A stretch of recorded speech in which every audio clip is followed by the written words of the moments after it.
So dealing with the theme at hand tonight, I'd like to share with you a personal story from Mr. Robert Spencer, from the Not Alone .org.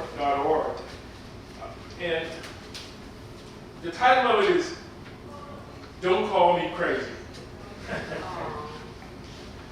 And he begins this by writing, after my diagnosis, crazy was not a word that I ever wanted to hear again. In the light of recent events, there's been a lot of focus on mental illness, and it hasn't been positive. Studies have shown that people living with mental illness are far more likely to be the victims of violent crimes than the perpetrators. But that doesn't stop some in society from blaming us for almost every violent act reported. And there's a word that has bothered me since I was a teen, and I hear it repeated almost daily from people in power who should be more thoughtful, and people on the street, sometimes each and every day. So, I consulted an online dictionary and found the definition of the word.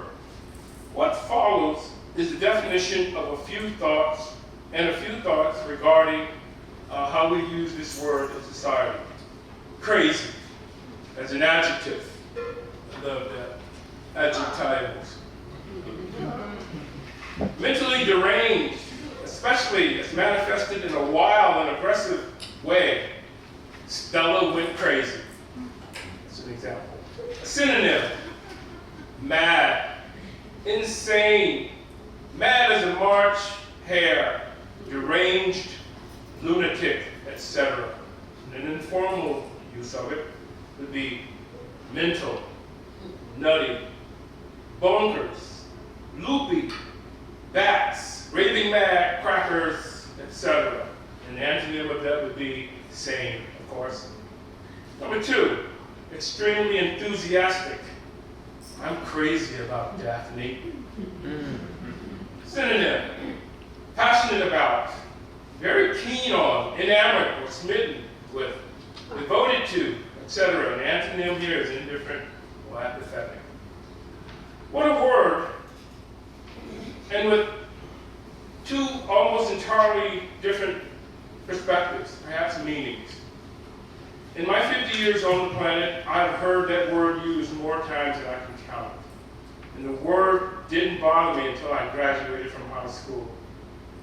Then came a doctor's visit and a diagnosis. I'm crazy. It was not a word that I ever wanted to hear again.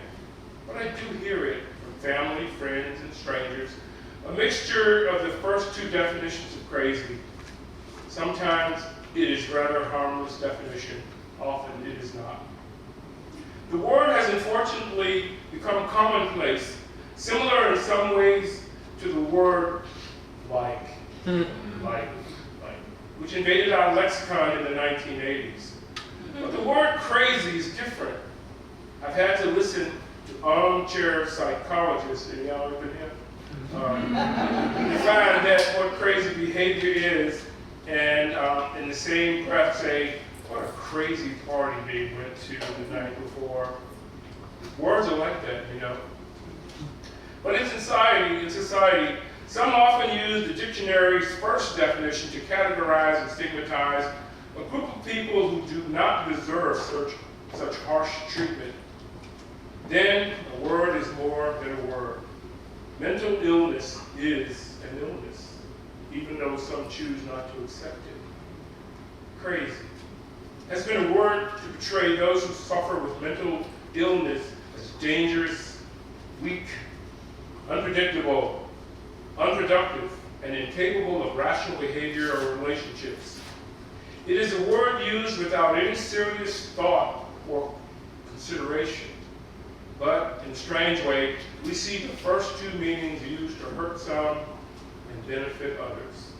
It is a word that can be used to criticize an individual or group, keep a stigma in place, or used in commercials, sells cars, sweets, and even peanut butter, i.e., come on to Crazy Al's used car and get that best deal.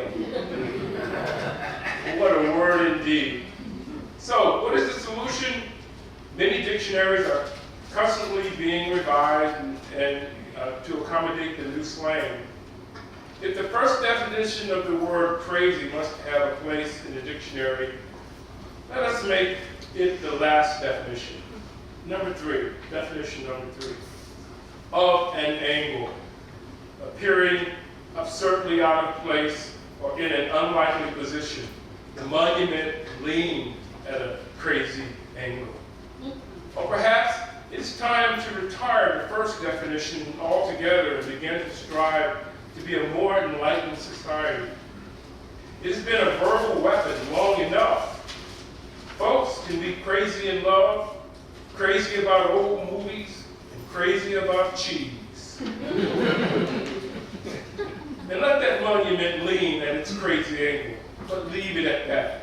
There's always room in our world for more empathy. And in closing, from Michelle Obama, here's her response.